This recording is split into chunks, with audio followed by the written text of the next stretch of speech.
Hello, ladies and gentlemen. Welcome back, everyone, after your lunch break. I hope we all us had a wonderful lunch and an interesting one-on-one informal networking among ourselves. I hope you are enjoying the conference and gaining some valuable insight and building connection with fellow experts. I hope.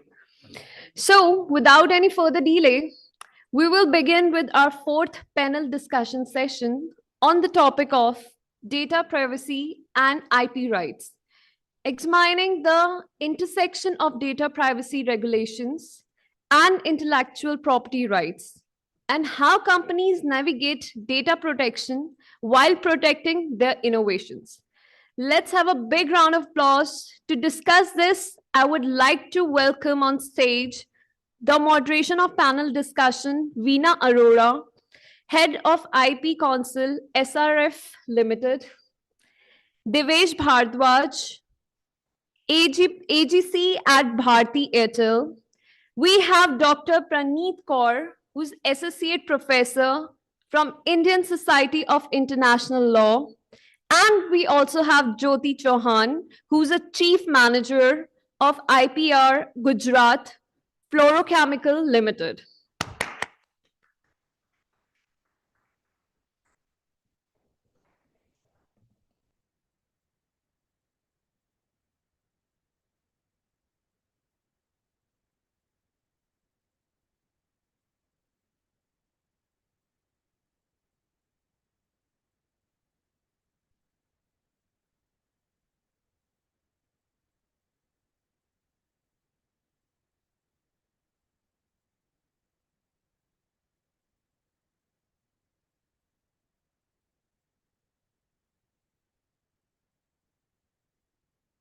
Hello.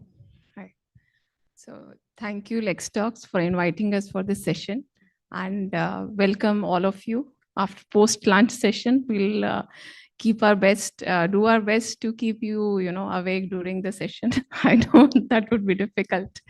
So setting the context, in this age of digitization, cutting-edge technologies such as AI, ML, IoT, blockchain harbor on vast amount of data. Companies like Google, Meta, Amazon, etc., have been accumulating real-world data on every aspect of human life, be it personal, social, financial, and name it, and they have it. The quantity of data is beyond our conception. The data, which is private, an essential element of individuals' autonomy and fundamental to the human rights. An individual engages on the online platforms, digital services, smart devices, their personal data become currency of the digital world. These technologies, on one hand, hold immense promise for the enhancing the various aspects of human life, but they also carry inherent risk on security and privacy of those individuals whose data they are collecting.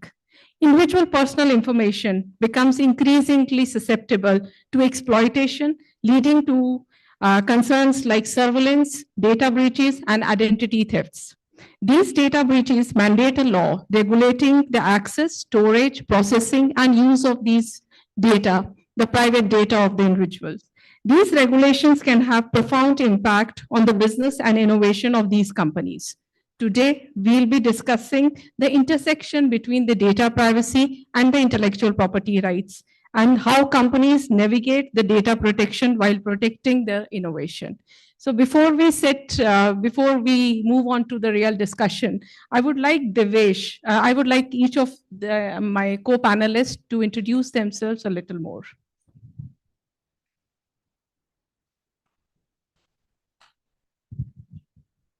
Good afternoon, everyone. Not working.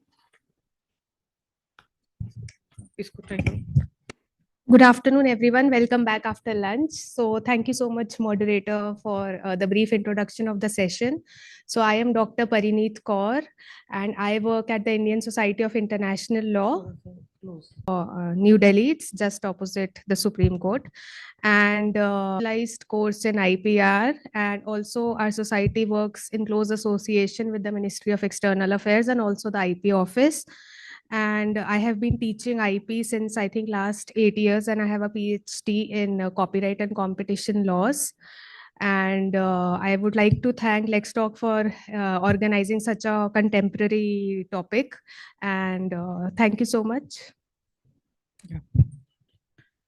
Hello everyone, my name is Jyoti Chauhan and I am heading the IPR department of, I'm an in-house IP person in heading IP department in Gujarat Fluorochemicals Limited. So we are a fluorochemical based company. Earlier I have experience of working with a few other in-house as an IP counsel in GSK Pharmaceutical, then Polyplex and various MNCs I was worked with and we few the law firms.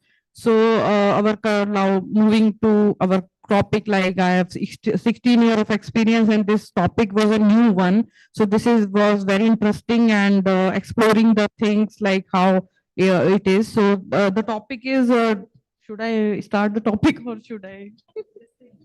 Okay, just an introduction. Okay, yeah. Hi, Devesh, will you please give your introduction? Yeah, sure. First of all, I'm really amazed to see myself on such a big screen. Thank you, a special thank you for that. Look that you look good. Thanks for the compliment. Well, my name is Devesh. I guess it is also appearing on screen and must have been announced. I have 17 years of legal experience. Predominantly, I have worked in-house. I started my career with litigation with law firms, but I think for over 15 years, I've been working as an in-house counsel. I was lucky to work in big corporates like BMW, HSBC, American Express.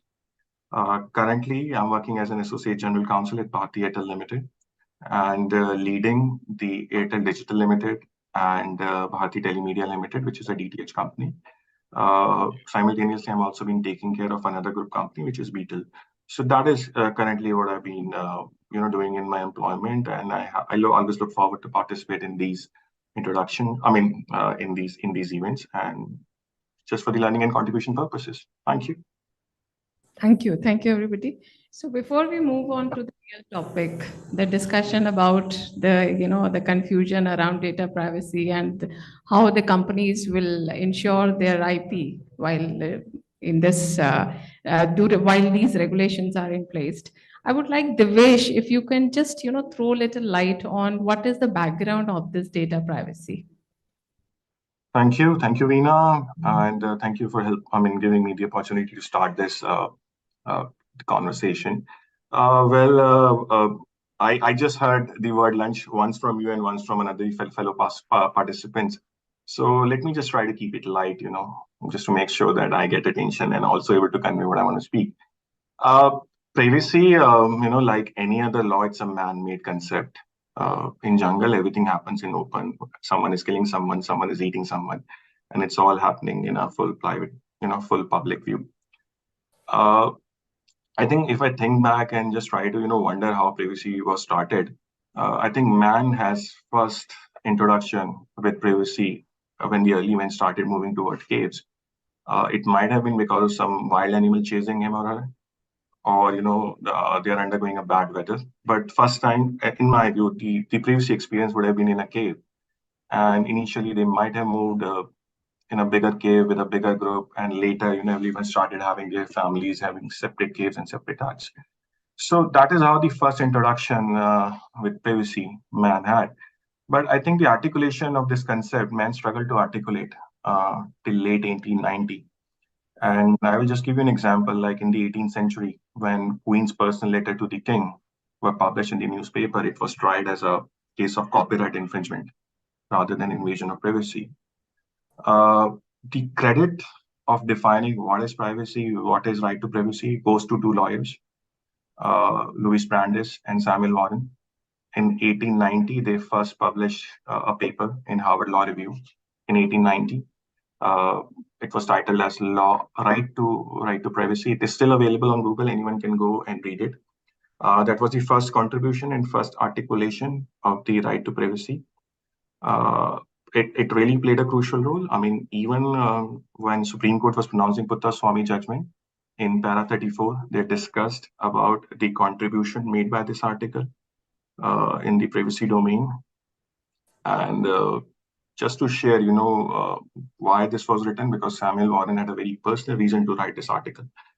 Uh, uh, he was married into an affluent family, and in those days, press was publishing scandals every day.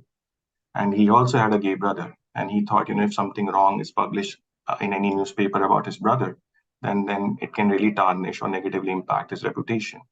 So this strong need really urged him to articulate a legal basis with which he can defend his brother if anything bad comes up in the press. Now, coming from the history to the current year, I mean, not the current year, last year, we finally had an act after 4 different versions of the various bills which were coming up. I think the first one came out in 2006, and then there was a white paper and Puttaswamy judgment, and we saw many versions. But in my last reading of the act, I think there are 40 plus items on which clarity is yet to be provided. I can see that it has a European soul. There are concepts like data principle, data subject is mentioned as data principle, data controller is mentioned as data privacy. But like any other privacy regulation, it talks about the data collection, consent mechanism, storage, and sharing. So I think that's a good opportunity for all of us. And I think given the size of our population, which is twice the size of entire Europe, I think in the coming years, we'll see a lot of opportunities and challenges when we go forward to implement this legislation as and when it is implemented. Yeah. Thank you. True. Thank you, Divesh, for setting this, the chronological evolution of data privacy along with this historical background. Now moving to Jyoti. Jyoti, if you could just give us an overview of what is this DPDP Act, that was enacted in India last year. So it is recently came on 11th August 2023. So this is a Digital Personal Data Protection Act which came. So this is very important one, and I am wondering why India is so late, because in US it started. If we will talk about like every individual has some right on his data. So it should be protected in a well manner, and he has very right, like on his whatever the data is submitted to the another person. It can be a company, it can be in any party. So there is a need, like if I'm submitting my data to my company, so I should have a right, like I should provide first consent to the company, like this data I am providing to you, and you will be tackling it in a safe manner, and I can also evaluate like how they will be processing it, how will be safely they are, how it is safe, and I have like the right to information, so I can also cross check that how safe my data is. It is not, it should not be misusing anywhere. And I am also, if I want to modify it, I want to rectify it, so there is a right that I can have that freedom to make it any modification and then resubmit it. And how the when like no misuse is there, so that type of right every employee should have, and the company should take care of all the steps. And the government has come, like in Modi government again take the credit of this. And I have heard about like after this election, after coming this election, our digital personal data protection will be coming into force, and many companies are not following it strictly. I am not knowing why, because their penalty of 250 crore if the company is charged, if any employee makes a complaint or the government find that the company is not following those digital data protection act. Now the people are taking lightly, like in my company also I have taken many steps, like I have consulted the HR head and other person that why you are not taking, and you should take initiatives, because how you are regulating, there should be a consent manager. HR should take consent when he takes when he hire an employee. And also the NDA should be on the place, like you make a NDA with the employee, and then even when the employee exit the company, so at the time of separation you should also take, because the company also provides some data with that, like R&D is going. So how the no misuse is after the join, he will exit from us. So last day we also signed few NDAs agreements, and he will track, like it should not be like he files a patent on the same information with other company, so it should not be there. So we are taking all steps in that direction. And also here in our company we are taking steps like no one can take print out without, like who is taking print of what part, no one can, we are using mobiles and emails are there, but in email, you can let me know if I'm okay. So I was just taking like whatever my thinking in easy language, so that everyone who is not aware of this, so that he can take information, because this is recent thing to all of us. So the first, like the manual thing, if I'm taking this print like this paper, so information whatever is written here, it is not taking guarantee of that. But if it is a digitized means it should be in a database, it should be in computer form. Then the app come into play. So that is the first thing. Then our India, it was enacted in earlier like 2016. There were the government and deliberations were in parliament, and then the reasons were coming like how we should propose. Now the finally the draft has come into 2023. That is a very effective thing if it will be implemented after the election as it is proposed by the government. Like in all companies, it will be coming into force. There will be data security and data no misuse would be there. Like the employee data, there are the many information employees submit to a company. Fingerprints are there and many things. So I should give opportunity to. Then I will take to other things. Thank you, Jyoti, for providing this overview. See, the Data Privacy Act, which has been placed in India, it provides various provisions on consent, the notice to the data principal, the data fiduciary, and a new definition to the significant data fiduciary, and enhanced obligations on the part of data fiduciary. Now, moving on to Parinit, what is, your views on the international issues which are governing this intersection between the data privacy and the IP regulation, IP law, IPR rights? Thank you so much, moderator. Jyoti ma'am has dealt with the national law, so we are going a little international now. So basically, in the introduction of this session, it was also mentioned that there is a greater reliance on digital technology now, which is ever evolving. And we are using AI, we are using machine learning algorithms. So whenever the reliance on this is more, obviously the intersection between copyright, particularly any IP, but what I am dealing right now is the intersection between copyright and data privacy law will arise. So this tension basically stems from the fact that there are certain rights of the creators which they get from their copyright legislations, and there are data privacy laws which are available to the individuals. So this inherent tension is because of the existence of these rights. So what I'm going to discuss is from the viewpoint of two people. One is the copyright owner and other are the users whose data has been used in an unauthorized manner. So if you see, are there any rights of the copyright owners in case there is infringement of their content on, let's say, digital platforms, and can they demand the data of the users in that sense? So one of the most recent judgment of the Court of Justice of European Union in 2020 named Constantine Films versus YouTube and Google. So what happened in this case was there was unauthorized upload of 2 full-length movies on YouTube. Okay, so the film distributor was a German company, and basically they told YouTube and Google to please give us the names and addresses of these people, the users of the YouTube and Google who have uploaded those movies. So the YouTube gave them certain fictitious names and addresses, which was actually not workable for them, and they asked for additional data.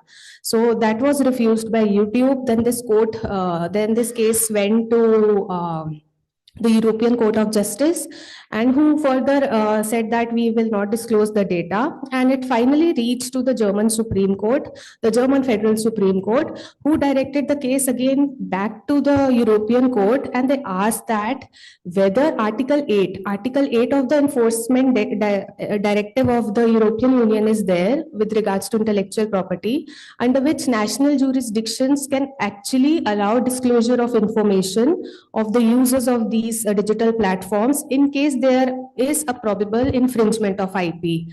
So, but what happened in this case eventually was a very narrow and strict interpretation of the word addresses was given, that if you want to demand addresses, it is only limited to physical address.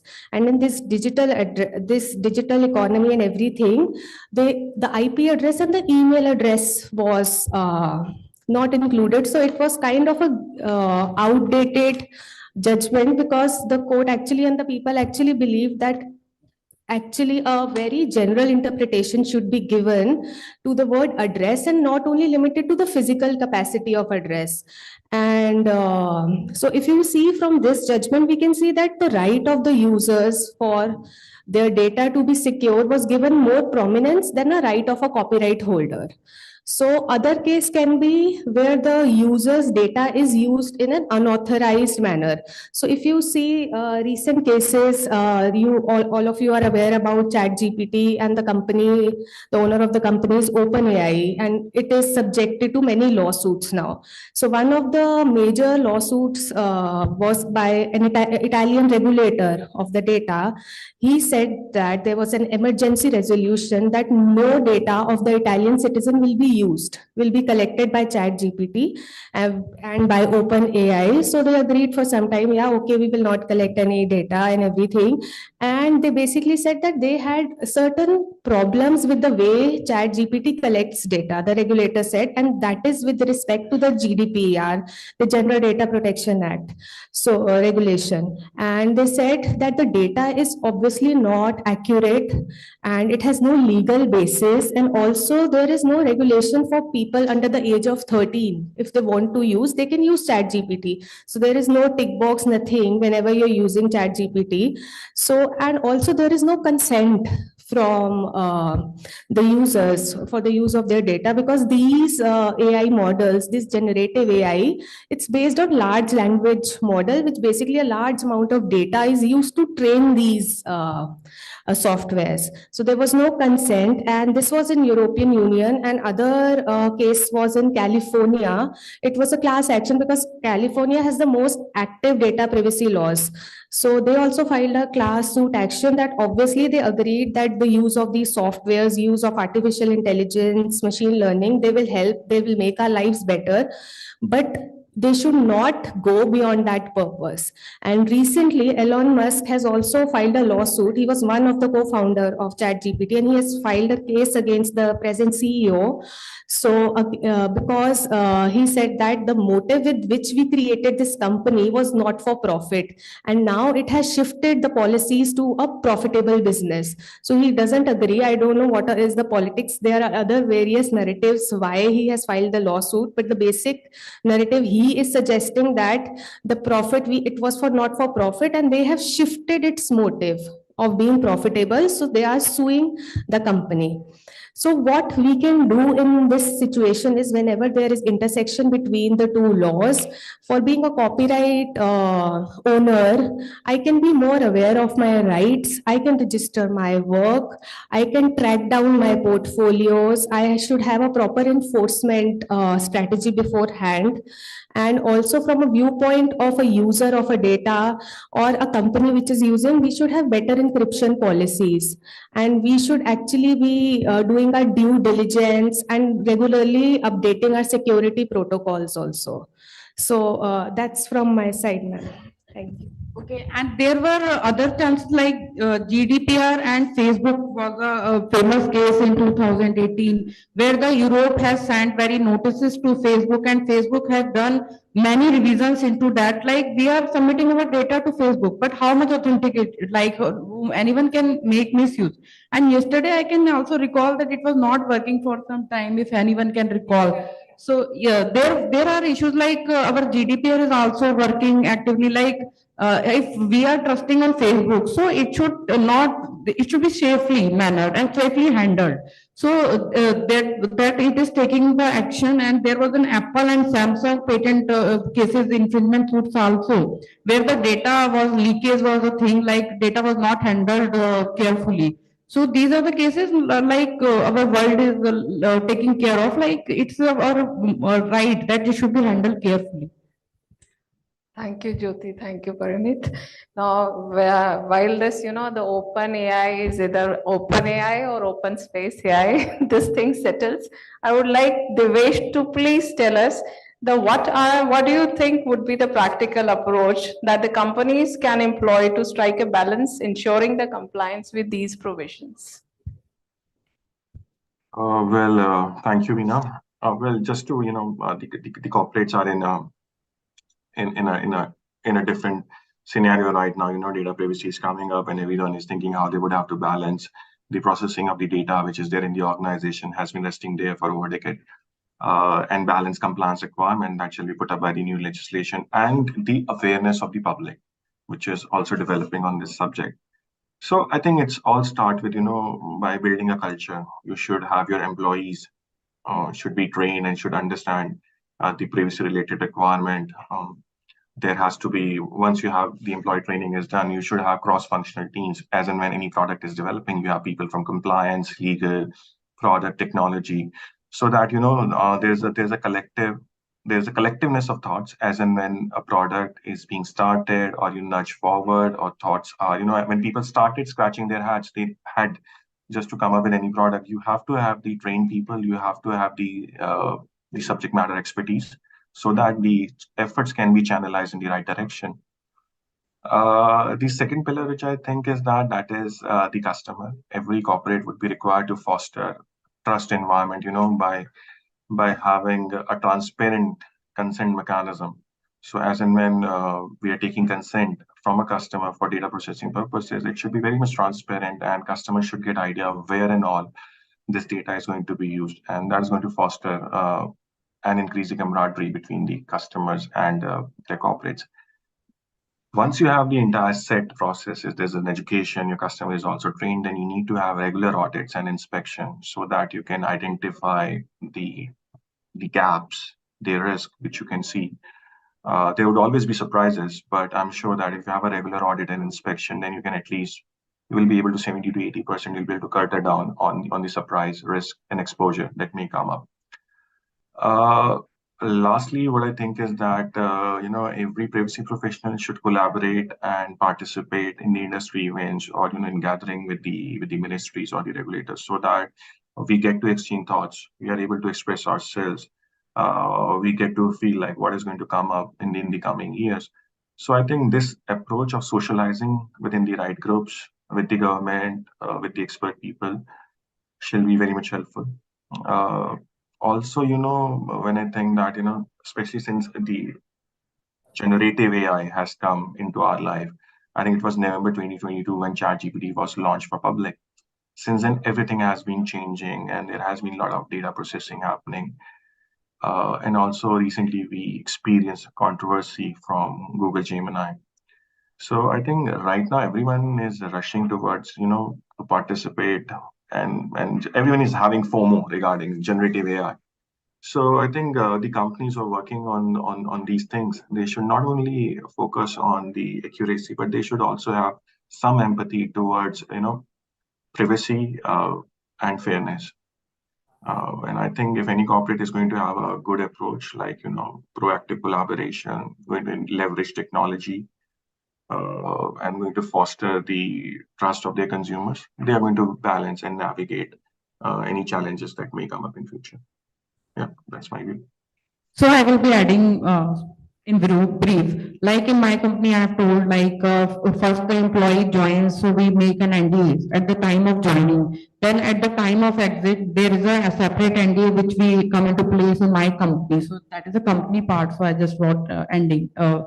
So that is a NDA of the separation. Like after leaving the company for certain year, he will not leak any information which is provided by the company. And we like for the from the inventors and R&D. In our R&D, no pen drives are allowed, no floppy drive, nothing, no CD. Even the for taking a print, he has to take permission at my plant, like Gujarat Fluorochemicals Limited. And earlier, before this act has come, so there was no so much strictness. But now on my mobile, no print screen function is allowed. And if you want to take print here at my Noida office, so you have a separate, like it will be captured like you have taken print of that information, like from the R&D and other thing. So we are making such protocol like no, and there is no pen drive access in our office. And anyone who is entering so email he can take, but if he will make a transfer to an external party, he cannot share without HOD permission or anyone, like with the colleagues, if he's sharing, so it is also monitored with the communication cell there. So these are the protocols we are just into planning stage, and we will be implemented strictly after their work. And in our R&D, like you cannot, only the HODs are allowed to take the R&D data and experimental data and other things. No third person is allowed because there is a user ID encryptions. They are the credential which is the only the certain peoples are allowed. So it's not like any fresher can have access to that data. Good, Jyoti, that the company is taking care of their personal data as well, along with the personal data of the employees. So as Devesh said that, the CFTs are important to impart awareness among the individuals whose data is being collected, and for them to become vigilant of what is the purpose behind the data collection of the data, what is the use of the data, and what if there is any change in the purpose, are they notified, are they going to be notified for the data, the change in the purpose? Now, recently there was in June 2023, the FTC brought an enforcement action against genetic testing company, alleging that the company retroactively altered the privacy policy without properly informing the individual and taking their consent. And the FTC made this company pay huge fines because of that. So here, I want to stress upon the point, the consent as well as the notice of any change, any alteration in the policies of your consent or data management becomes very important. Moving on to Jyoti, we have just touched upon the various aspects of the provisions which are there in the data privacy regulations. Jyoti, would you just brief us about the special provisions which either impede or they augment the innovations by the business houses? Yeah. So there is a section 5 of digital personal data protection where it discloses the procedures and requirement for taking the consent and notice between data fiduciary and data principal. So data principal is an individual whose data is being processed, and data fiduciary is the entity who is processing the personal data, like the company in our cases. So there is like how the requirement for the data and the procedure, like how it will be taken care of, how it will be processed, and how to exercise the right, and how to file a complaint in the cases it is not properly followed. So that is the section 5 is covering. And section 6 is there where the characteristics of valid consent is there, like how it should be taken, like it should be easy. If I want to withdraw, like consent at any time, if I feel it is not taken care of in a proper manner, so I can also take that withdrawal, and the consent manager should take care of that. Like I want to withdraw because I'm not having that easy. And the question was like any specific provision which I think like it will be either impede or augment the growth of IP in the time of come. So there are the provisions that could impede or obstruct or hinder or the block the growth of IP. Like if I'm having the R&D, so it should have like it will be followed in a strict consent requirement would be there. So if it would be like, it would be very difficult sometime, like if I don't want, I'm doing a R&D, but I don't want to submit my consent, like I'm on the research stage, I'm not comfortable with that consent. I don't want to sign any contract till it is like I cannot trust on anyone, how much secure it would be. So there are the challenges like for R&D purposes, it is hindering. Like next is the limitation or data transfer. Like if I want to have an external party consultant, technical consultant, or global collaboration, or I want to have an exchange of idea, or so that is like if the act will be passed, so it will be potentially limiting the growth of IP on an international scale.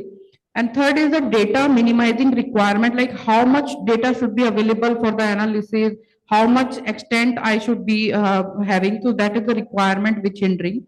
And the provision that could augment or expand the growth of IP, like I would have positive aspect, like my data would be confidential. I would have a confidence that it would be secured in a digital platform very in a safe manner and it not be misused anywhere. So that would be the inventor would be secured that okay, I can submit my data with this consent. And there is a right of data subject, like I would have a greater control, like I have a right, like I can be I can track the data, like how much it is mannered, how much it is tracking, how much it is secure. And the compliance incentives are also like in the act, it is given other provisions, like it would be tax benefits and the grant for the commercial way for implementing robust data security measures if it would be. So there are the measures which will be also having a positive impact on IP. So there is like two things. So there should be a balance like between the to protect individual privacy and with the imperative to foster innovation and creativity in digital age. So finding the right balance will be the essential for promoting both data privacy and growth of IP in the coming time. Thank you, Jyoti. Thank you for this insightful, specific, insight on the specific provisions and how the companies will deal with these. Now, I would finally ask Devesh what he thinks is it, the will be the emerging trends or the future considerations in this area of data protection that the companies needs to be mindful of, and while innovating and expanding their digital footprints. Thank you, Veena. Thank you once again. I mean, thank you for asking this question. Well, I can think of certain, trends that may emerge in the coming future. Some of them have already started, and we may get them in more details in the coming days. The first thing which comes to my mind is that, generative AI that has been creating all the buzz entire the globe. So I think very soon we can expect a regulatory framework. The MIT has been active since the last quarter of the previous calendar year. We started getting some notification from MIT recently. Also, a couple of days back, we had a advisory. So I think the generative AI shall be regulated very soon, or we shall have some kind of binding guidelines. Second thing, I can see that the consumption of data by children is increasingly rapidly. You can see that edtech is growing. Children are coming, taking their online classes. So I think maybe in DPDPA or beyond that, we may expect stringent regulations that are going to specifically mention how the data belonging to children should be processed, stored, or shared. Third thing, data localization. Any privacy legislation you pick up these days, whether circulated in a draft form or or in a finalized version, you will see the emphasis on the data localization. So in my view, corporate these days are very much particular about where their data shall be stored. The fourth thing that I think is that privacy paradox. All of us have a paradox. At one point we think about keeping our data safe, not sharing it. But as and when we see any cashback offer, let's say even for 10 rupees, we are willing to share everything, our janam patris, about our parents and everything. So these kind of behavior is also going to trigger a lot of complaints, as and when the regulation will kick in. Because we may get some customers who have voluntarily shared their data, but when they realize they were not supposed to do, or they have they can leverage the position of the law. So I think consumer complaints may increase. Yes, the fourth or fifth thing could be is that yes, suddenly there would be increase in demand for people like us. You would be needing to have privacy professional in the organization. So I think these are the trends that I think we may witness in the coming days. And yeah, that's it from my end. Thank you, Divesh. Recently only there was a case, in the European Union where there was a pay or either pay or agree, These coercive agreements will be there, the consent management of this kind will come into place. And what will be the role of, these regulations and how the companies will navigate through these regulations to protect their innovation? That will be clear in times to come, and it will take a while for things to settle down. So while data privacy regulation will foster innovation, we haven't touched upon various areas where these data protection enactments will actually foster innovations.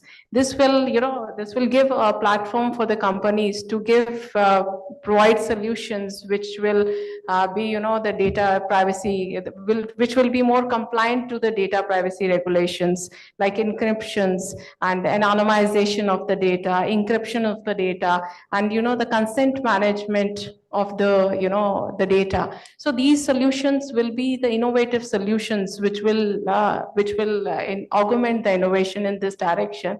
On the other hand, there will be, which will make these platform more safe and secure by providing different security, cyber security measures such as encryptions that I just said, tools for anonymization, and provide access control to the data principle. However, it remains to be seen how companies prioritize the data ethics and be accountable to the access, use, and accuracy of the data while maintaining the legal rights of the individual. So this confusion will settle in time, and it will take some time to settle down. With this, we close this session, and the floor is open for any questions, please. Yeah, sure.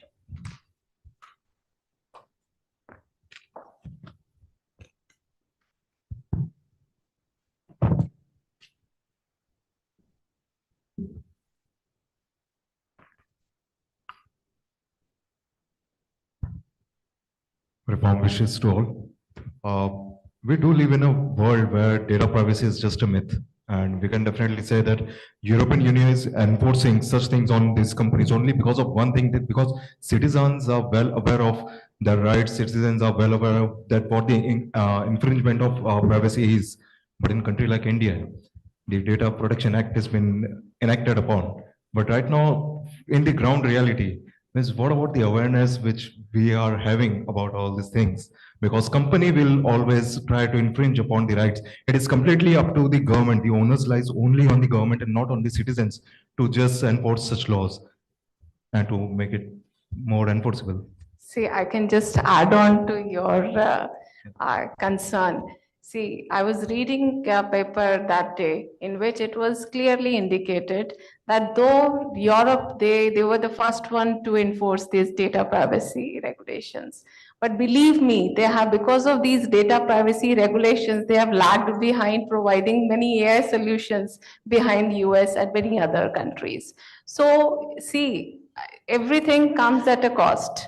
And what we need to decide here is what is the cost behind.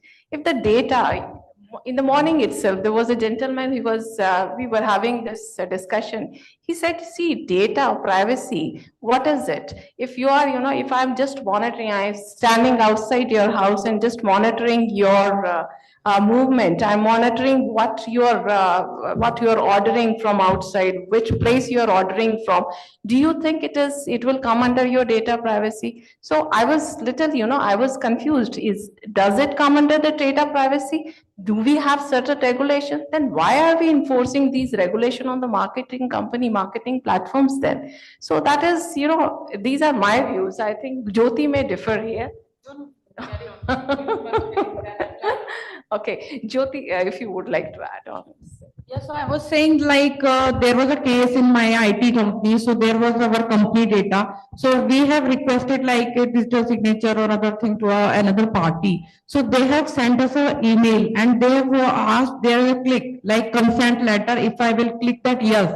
So they then and only they will share with the third party. So and also the banks are strictly followed. Like your any information, if you will ask Like I want to make a that national pension yojana, so Atal scheme and another thing. So they will not do it without having your consent. So they are like it will take time. Like our nation is just waking up. Like in this act, I will say we are already late. So, but the things are moving fastly. So we have woke up and we are moving on the right track in the hospital, and there are the significantly. So they are strictly following. Banks are following. Third party vendors. If you will say share my information with the bank, and I want to do this, so they will take your consent. So they are following, and we have to take some patience. Like it will be implemented very soon. See, here we need to be mindful of what do we call as private data. That is what is, if we define this private, the word private, the things, this conundrum will settle soon. Devesh, if you have anything to add on this? Well, I concur with all the thoughts. Nothing additional to add from my end. Okay, anybody else? Yes, please.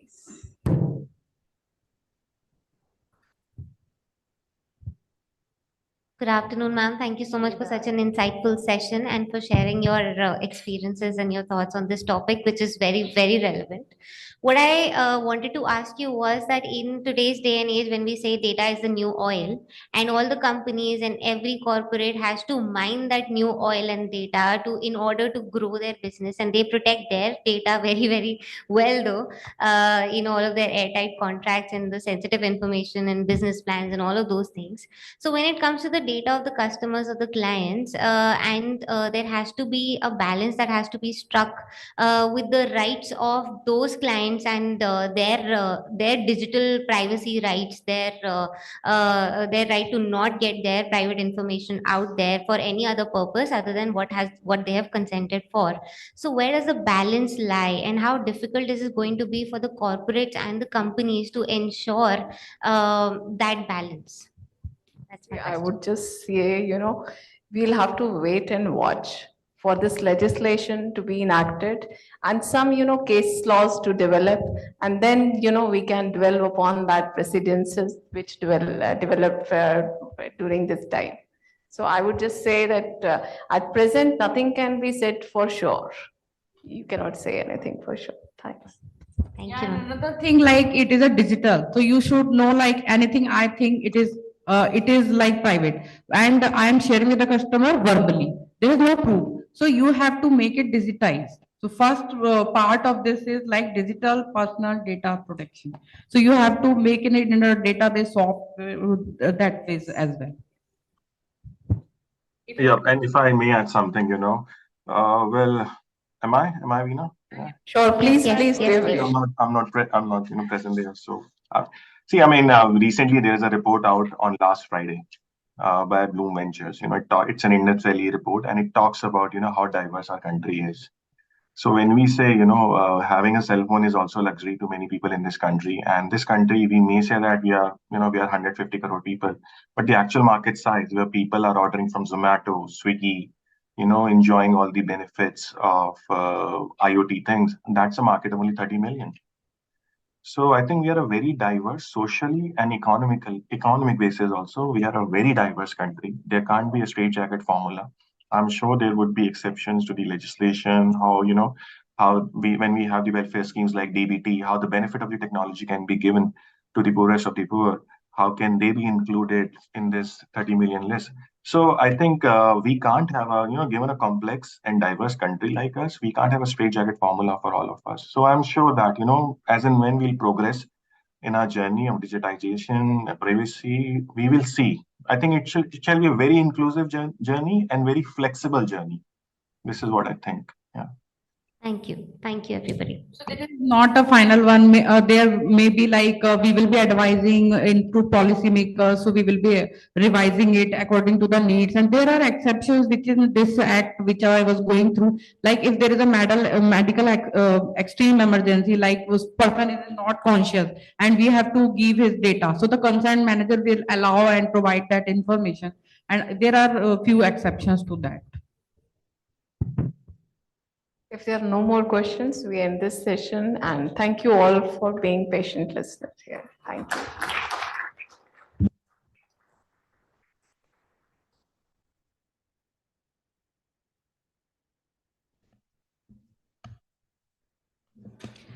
Thank you, ladies, for such a wonderful knowledge. You shared a lot. And thank you, Devesh, if he's available. Oh,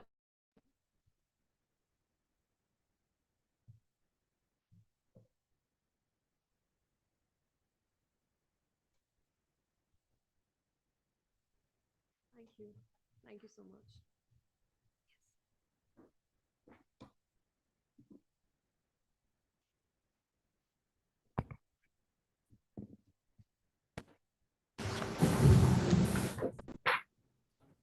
Okay, everyone. It's time for our final panel discussion session for the day, which is the last session for the day one of the Lextalk World Global Conference as well, which is on the topic of synergy of intellectual property and artificial intelligence, unlocking opportunities and confronting challenges. To speak on this particular topic, I would like to welcome on stage Dr. Bijay Kumar Sahu, who's a senior manager and head associate editor, Invention Intelligence National Research Development Corporation. And we would like to welcome Dr. Kishore Singh, who's a former UNESCO reporter.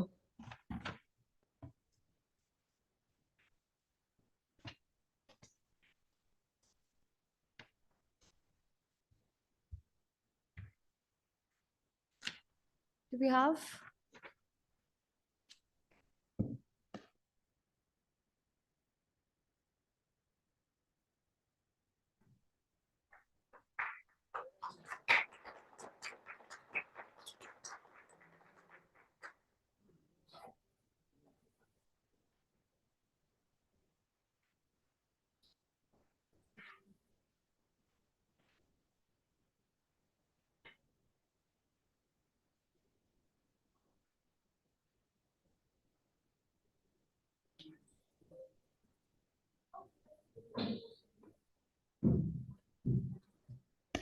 So I would like to welcome Dr. Kishore Singh, former United Nations Special Reporter on the Right to Education.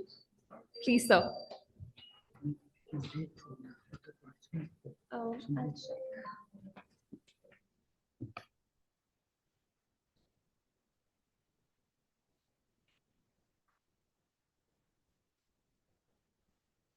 check.